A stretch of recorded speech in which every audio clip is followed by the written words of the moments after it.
Hello again and welcome to another engine refurbishment video featuring Boca bearings. Now I don't know what it is about today's engine, but it's really got me excited.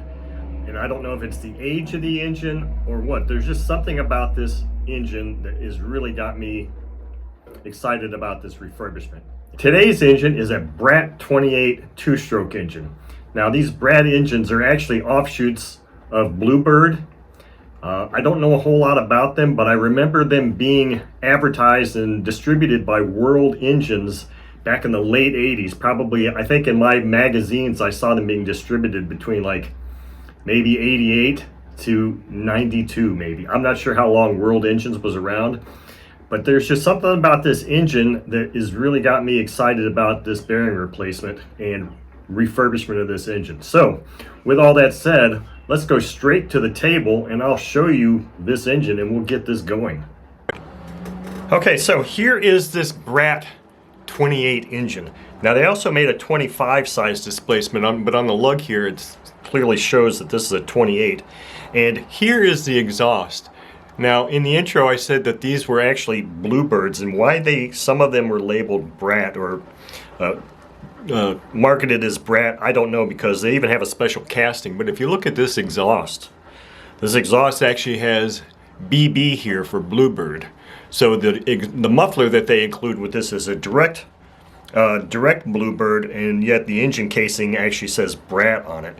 But I don't know what it is about this engine that's got me so excited to get this one refurbished and running again. Now it's a used engine. I don't know how used it is. That'll be kind of what we'll find out in the disassembly. It's got really good compression, and I cannot find a review article of this exact engine. I can only find a review article of BlueBird 46 engines. So I had to get a lot of the information about this engine and its lifespan from that article, because it actually talks about the 28, all the displacements that were being made at that time.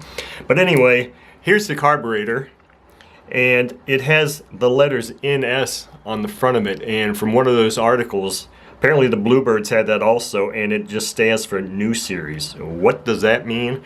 Who knows? All I know is that this thing is in need of some TLC, and I'm about to give it to it. Okay, so here I've got this Brat engine all disassembled and ready to remove the crankshaft and the bearings so that we can go ahead and replace them. I've also got my ultrasonic cleaner turned on and ready to go.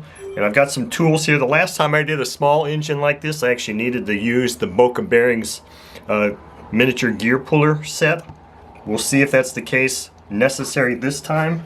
I did have to heat this up a little bit to get some of the components out, so it does have a little bit of oil in it. So let's just go ahead and heat this thing up again and tap this crankshaft out.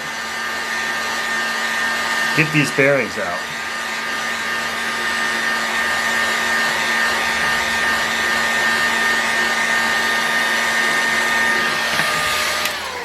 Alright, let's see if that's going to be...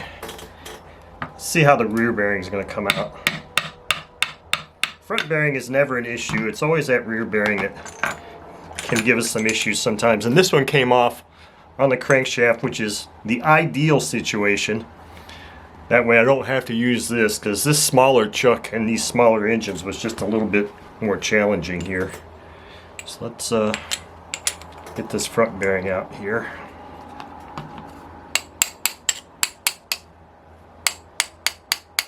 Well, it's taking no effort at all to get that bearing out. Okay, so here is our front bearing, sealed on one side, open on the other. Now, as far as this goes, it's pretty warm. I'm probably going to have to do one of these things where I hold this here. I'm going to move this over here because I don't know if you're going to be able to see it with my glove in the way, because what I'm going to do is just tap down on this bearing here, but it's rather warm, so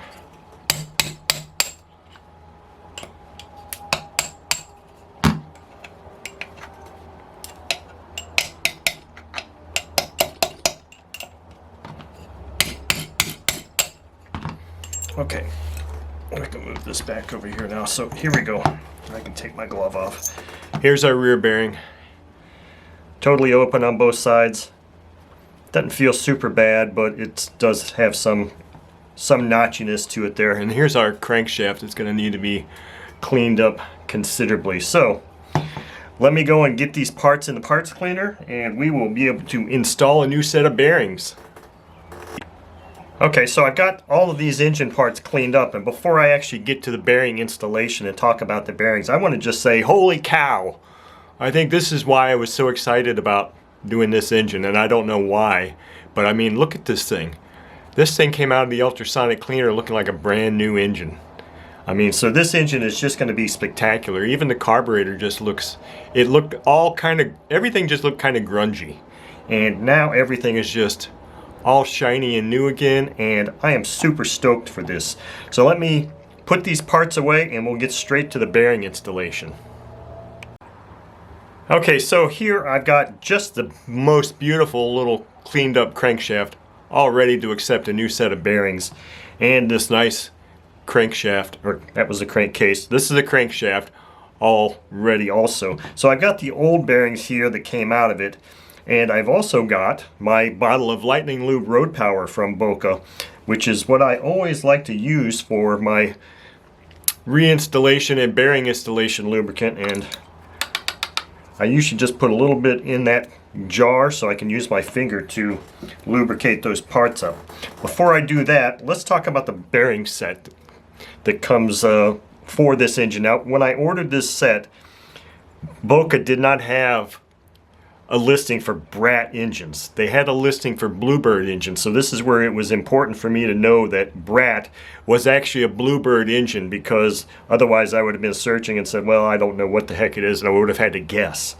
So Brat engines, BlueBird, if you go to Boca's website. So they had one for 25, 28, and some other size BlueBird engine. So the kit number I got was ENK-012, which is a pretty common kit number for many of this type size displacement. Off the top of my head, the OS 32 is one engine that comes to mind that utilizes this same kit number. And bearings. So both of these look like they are both metal shielded bearings, so I'm going to have to remove some shields on the rear bearing and one shield on the front bearing. So the rear bearing, or the front bearing, is a MR689, and this rear bearing is an MR6901. Again, pretty common bearing size for engines of this displacement. Unlike Fox engines, which have some very strange bearing requirements. I don't know if Duke Fox did that on purpose or what, but so we remove one side of the shield here, get this other shield out. So that one's ready to go. Let's see, does this have... Okay, so this bearing uses a clip, which means I'm going to have to use a T-pin to find where that opening is on the clip and remove the clip. Boy, that's bearings this size, it's a little tough to see.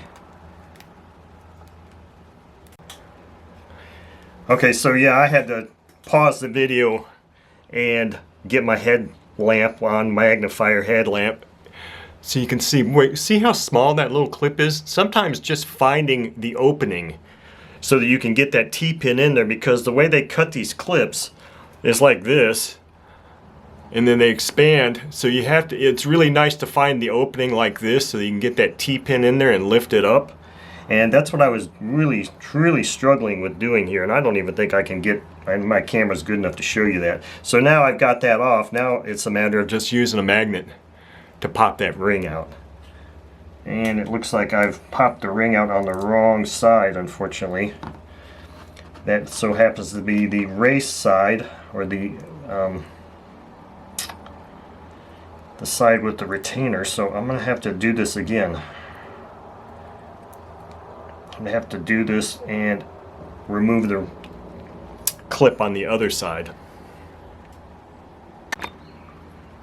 Okay, so boy, this one just really gave me some difficulty. So It probably didn't matter which side I removed it. I just like to have it removed so that you can see the balls and not the retainer.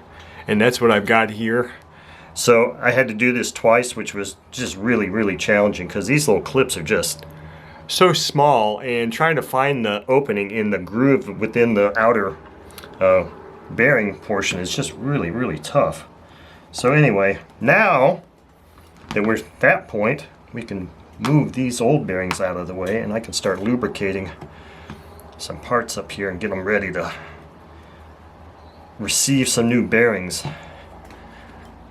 So I use this as my bearing installation lube, but I'm also lubricating when I get to the crankcase. I'm also lubricating as much inside the crankcase as I can put my finger in, and then when I need to go and do a little bit more, I'll just pump some road power in there. Now you can see how large this thickness is of this crankcase to facilitate this small bearing. They could have probably almost used a little bit larger bearing, but they chose not to. So with all that good stuff done, now what I want to do is go ahead and put this rear bearing on the crankshaft, and that just slid right on there. That's just beautiful. So I'll always put my front bearing in first and then use that as the centering mechanism to get this rear bearing installed.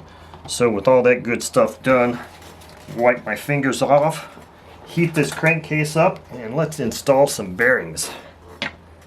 Before I do that, I think I'm going to need to move this block over here, and now we can heat it up.